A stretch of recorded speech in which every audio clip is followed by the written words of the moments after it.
Hello welcome guys, welcome to our YouTube channel LD study point. और आज की हमारी बीए फिफ्थ सेमेस्टर एमजीएसयू नाटक एवं कथातर साहित्य यानी हिंदी साहित्य की फर्स्ट क्लास रहने वाली है। इसके अंदर आज हम यूनिट 1 है उसको कंप्लीट करने वाले हैं। ये पीडीएफ आपको अगर प्राप्त करनी है तो स्क्रीन पर दिए गए नंबर पर आप मैसेज करके इसकी जो पीडीएफ है वो प्राप्त कर सकते हैं। तो चलिए सबसे पहले देख लेते हैं इसमें आपको किस प्रकार मिलेगा। यहाँ पर आपको लेखक परिचय मिल जाएगा, क्यूआर स्कैनर मिल जाएगा, उसके बाद आपको एमसीक्यू मिल जाएंगे। टोटल आपको इसके अंदर लगभग 120 जो एमसीक्यू हैं, 100 एमसीक्यू और उसके बाद टॉप 20 एमसीक्यू यानी टोटल 120 एमसीक्यू मिलते हैं। तो चलिए शुरू करते हैं हम अपनी फर्स्ट इकाई को। फर्स्ट इकाई के अंदर आपसे सबसे पहले क्या पूछा गया है कि हिंदी नाटक एवं एकांकी अर्थ तत्व उद्भव एवं विकास प्रमुख रचनाकार एवं रचनाएं बताइए। कि जो हिंदी के जो नाटक है एकांकी है उसका अर्थ क्या होता है, उसके तत्व उद्भव कैसे हुआ, विकास कैसे हुआ और प्रमुख जो रचनाकार है उसके बारे में इस यूनिट के अंदर आपसे पूछा गया है। तो इसका जो हमारा पहला क्वेश्चन होगा कि हिंदी नाटक का जो अर्थ है वो स्पष्ट करते हुए उसके साहित्य स्वरूप का प्रकाश डालिए। जो हिंदी जो नाटक है उसका जो अर्थ क्या होता है वो इसके बारे में इसने पूछा हुआ है। और नाटक साहित्य की प्रमुख विधा है। नाटक क्या है? साहित्य की एक प्रमुख विधा है जिसका उद्देश्य जीवन के किसी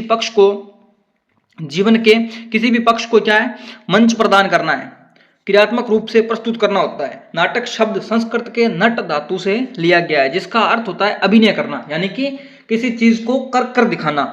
और अतः नाटक वह साहित्यिक रूप है जिसमें संवाद, अभिनय, पात्र, दृश्य के माध्यम से कथा का प्रस्तुतिकरण करते हैं।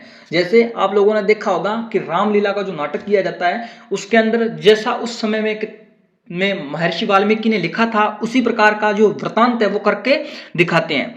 उसके बाद आता है कि पात्र और दृश्य के माध्यम से सही कथा का प्रस्तुतिकरण होता है। हिंदी नाटक में केवल पठनीय नहीं बल्कि दृश्य और श्रव्य दोनों रूपों में प्रभाव डालता है। दृश्य मतलब दिखाई देने वाला और जो श्रव्य होता है उसका मतलब होता है सुनाई देने वाला, रूपों में प्रभाव डालता है। इसमें भाषा, भाव, कथानक, संवाद और अभिनय का समन्वय दिखाई देता है, मतलब दोनों को एक साथ जो जोड़ है वो दिखाई देता है। उसके बाद आता है सामाजिक, ऐतिहासिक, पौराणिक तथा यथार्थवादी विषयों को नाटक के माध्यम से प्रभावी ढंग से क्या है, प्रस्तुत किया जाता है। और इसके बाद जो हमारा नेक्स्ट क्वेश्चन आता है उसके अंदर आपसे पूछा गया है कि हिंदी नाटक के प्रमुख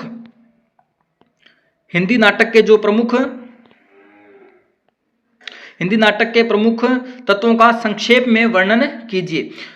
तो हिंदी नाटक के प्रमुख तत्व निम्नलिखित हैं। कौन कौन से हो जाएंगे? पहले हो जाएगा कथानक। कथानक क्या होता है? नाटक की मूल कथा जो घटनाओं की श्रृंखला से बनती है। जो नाटक की जो मूल कथा है ना, जो उसके घटनाओं के आधार पर बनाई जाती है उसे कहते हैं कथानक। पात्र एवं चरित्र चित्रण। पात्र क्या होता है? जो उसके अंदर जो कैरेक्टर होते हैं, जो इसके अंदर अभिनय करते हैं, उनका जो चरित्र मतलब वो किस प्रकार से कार्य करते हैं, उनके बारे में क्या क्या इसके अंदर बताया गया है उसके ऊपर बात की जाती है। पात्र नाटक की आत्मा होते हैं जिनके माध्यम से कथानक आगे बढ़ता है। संवाद क्या होता है? संवाद नाटक का सबसे सशक्त माध्यम है जिसके पात्रों के भाव प्रकट होते हैं। और देश काल, नाटक के समय और स्थान का निर्धारण करना देश काल होता है। उसके बाद आता है संघर्ष। कथानक को गति देने वाला तत्व क्या होता है? संघर्ष होता है। उद्देश्य क्या होता है कि जो नाटक के द्वारा हम क्या प्रस्तुत करना चाहते हैं उसे क्या कहा जाता है? उद्देश्य कहा जाता है। इन तत्वों के संतुलन से नाटक प्रभावशाली बनता है, मतलब इन सभी का एक साथ सामंजस्य होता है तभी जो नाटक है वो एक अच्छा नाटक बन पाता है।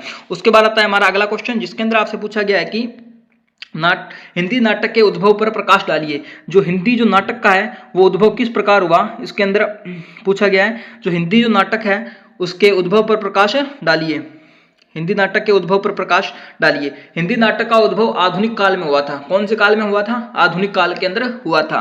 प्रारंभिक रूप से हिंदी नाटक संस्कृत नाट्य परंपरा से प्रभावित रहा था। भारतेंदु हरिश्चंद्र से पहले हिंदी में नाट्य रचनाएं बहुत सीमित थी, मतलब कि भारतेंदु हरिश्चंद्र के आने से पहले जो हिंदी साहित्य के अंदर जो नाटक की जो रचनाएं थी वे बहुत कम थी या बिल्कुल सीमित थी। भारतेंदु युग में हिंदी नाटक को संगठित स्वरूप मिला। उन्होंने सामाजिक, धार्मिक और ऐतिहासिक विषयों पर नाटक लिखकर हिंदी नाटक की नींव रखी। इसी प्रकार हिंदी नाटक का वास्तविक उद्भव 19वीं शताब्दी के उत्तरार्ध में माना जाता है। कब से माना जाता है हिंदी नाटक का उद्भव? 19वीं शताब्दी के पास से इसका जो है उद्भव माना जाता है। और इसके बाद आता है हमारा अगला क्वेश्चन, जिसके अंदर पूछा गया कि हिंदी नाटक के विकास की प्रमुख अवस्थाओं का वर्णन कीजिए। हिंदी नाटक का जो विकास हुआ वो किन परिस्थितियों के अंदर हुआ था। तो हिंदी नाटक का विकास विभिन्न चरणों के अंदर हुआ था। पहला कौन सा है, भारतेंदु युग के अंदर हुआ था। क्या हुआ था भारतेंदु युग के अंदर, भारतेंदु युग के अंदर हमारा जो भारतेंदु युग के अंदर है सामाजिक चेतना और सुधारवादी दृष्टिकोण को अपनाया गया। उसके बाद आता है द्विवेदी युग, इसमें इसके अंदर नैतिकता और जो आदेशात्मक जो प्रधानता है वो अपनाई गई। उसके बाद आता है छायावाद युग, जिसके अंदर कौन कौन से थे, जयशंकर प्रसाद, महादेवी वर्मा और दो कवि मतलब लेखकों का जो 4 लेखकों का एक समूह था, उसके अंदर छायावाद को शामिल किया गया था। इसके बाद आता है यथार्थवादी युग, सामाजिक यथार्थ और समस्याओं का चित्रण किया गया था। उसके बाद आता है आधुनिक युग, जिसके अंदर क्या हुआ, प्रयोगवाद हुआ, प्रतीकवाद हुआ, मनोवैज्ञानिक नाटक लिखे गए। इन चरणों में हिंदी नाटक का निरंतर समृद्ध हो गया। उसके बाद आता है हमारा अगला क्वेश्चन, जिसके अंदर आपसे पूछा गया है कि भारतेंदु हरिश्चंद्र का नाटक में योगदान स्पष्ट कीजिए। भारतेंदु जो हरिश्चंद्र जी थे उनका जो नाटक के अंदर क्या क्या जो योगदान रहा, उसके ऊपर हम इस क्वेश्चन के अंदर बात करने वाले हैं। अगर इससे पहले आपने इसकी पीडीएफ नहीं प्राप्त किया है तो स्क्रीन पर दिए गए नंबर से आप इसकी जो पीडीएफ है वो प्राप्त कर सकते हैं। केवल व्हाट्सएप मैसेज स्वीकार किया जाएगा। और उसके बाद हम बात करते हैं कि भारतेंदु हरिश्चंद्र को हिंदी नाटक का जनक कहा जाता है। क्या कहा जाता है, हिंदी नाटक का भारतेंदु हरिश्चंद्र को हिंदी नाटक का जनक कहा जाता है। उन्होंने हिंदी नाटक को साहित्यिक और सामाजिक दोनों स्तर पर समृद्ध किया। साहित्यिक और जो सामाजिक है दोनों स्तरों पर इन्होंने समृद्ध किया। उनकी प्रमुख नाट्य रचनाएं हैं अंधेर नगरी, भारत दुर्दशा, वेदिकी हिंसा, हिंसा न भवती आदि। भारतेंदु ने सामाजिक कुरीतियों, राजनीतिक शोषण और राष्ट्रीय चेतना को नाटकों के माध्यम से उजागर किया था। उनका योगदान हिंदी नाटक के इतिहास में अत्यंत महत्वपूर्ण माना जाता है। उसके बाद आता है हमारा नेक्स्ट क्वेश्चन, जिसके अंदर पूछा गया है कि एकांकी का अर्थ स्पष्ट करते हुए उसकी विशेषताओं का वर्णन कीजिए। एकांकी का क्या अर्थ होता है, एकांकी वह नाट्य रूप है जिसमें एक घटना, एक उद्देश्य और सीमित पात्र होते हैं। इसका कथानक संक्षिप्त होता है और प्रभाव तीव्र होता है। एकांकी की प्रमुख विशेषताएं हैं, एक घटना पर आधारित कथानक, सीमित पात्र, संक्षिप्त संवाद, त्वरित प्रभाव। आधुनिक युग में एकांकी अत्यंत लोकप्रिय विधा बन गई थी। उसके बाद आता है हमारा नेक्स्ट क्वेश्चन, इसके अंदर पूछा गया है कि हिंदी एकांकी के विकास पर संक्षिप्त प्रकाश डालिए। जो हिंदी एकांकी है उसके जो विकास कैसे हुआ उसके बारे में शॉर्ट में पूछा गया है कि जो एक हिंदी एकांकी का जो विकास है 20वीं शताब्दी में प्रारंभ हुआ था। और प्रारंभ में यह नाटक का संक्षिप्त रूप था। क्या था, संक्षिप्त रूप था। एकांकी किसे कहते हैं, नाटक का जो संक्षिप्त रूप होते हैं उसे क्या कहते हैं, एकांकी कहा जाता है। लेकिन धीरे धीरे स्वतंत्र विधा के रूप में विकसित हुआ। लेकिन धीरे धीरे बाद में क्या हुआ, इसने खुद का जो छवि है वो एक बना ली, स्वतंत्र विधा के रूप में विकसित हो गया कि हिंदी में नाटक और एकांकी अब दो अलग अलग लिखे जाएंगे। जयशंकर प्रसाद, उपेंद्रनाथ अश्क और मोहन राकेश ने एकांकी को साहित्य ऊंचाई प्रदान की। उसके बाद आता है कि मनोवैज्ञानिक और यथार्थवादी विषयों पर प्रभाव इसमें स्पष्ट दिखाई देते हैं। उसके बाद आता है अगला क्वेश्चन कि जयशंकर प्रसाद के नाट्य योगदान का मूल्यांकन कीजिए। जयशंकर प्रसाद छायावादी युग के प्रमुख कलाकार हैं। क्या है, छायावादी युग के प्रमुख कलाकार हैं। उनके नाटकों में काव्यात्मक भाषा, ऐतिहासिक गौरव, मानवीय भावनाओं का सुंदर समन्वय मिलता है। उनकी प्रमुख नाटक कृतियां हैं स्कंदगुप्त, चंद्रगुप्त और ध्रुव स्वामिनी। जयशंकर के जो नाटक है उसके अंदर और भी आता है आंसू, लहर, झरना, कामायनी इत्यादि भी आते हैं। और उसके बाद आता है कि प्रसाद के नाटक भारतीय संस्कृति और राष्ट्रीय चेतना को अभिव्यक्त करते हैं। उसके बाद आता है मोहन राकेश को आधुनिक हिंदी नाटक का प्रतिनिधि क्यों माना जाता है। मोहन राकेश को आधुनिक हिंदी नाटक के प्रमुख स्तंभ माने जाते हैं। उन्होंने प्रारंभिक कथानकों से हटकर आधुनिक जीवन की समस्याओं में नाटक चित्रण बनाए। क्यों कहा जाता है, क्योंकि उन्होंने जो रीति चली आ रही थी उसे छोड़कर जो आधुनिक समय में जो घटनाएं घटित हो रही हैं, समस्याएं बन रही है, उनके ऊपर उन्होंने क्या नाटक का विषय बनाया।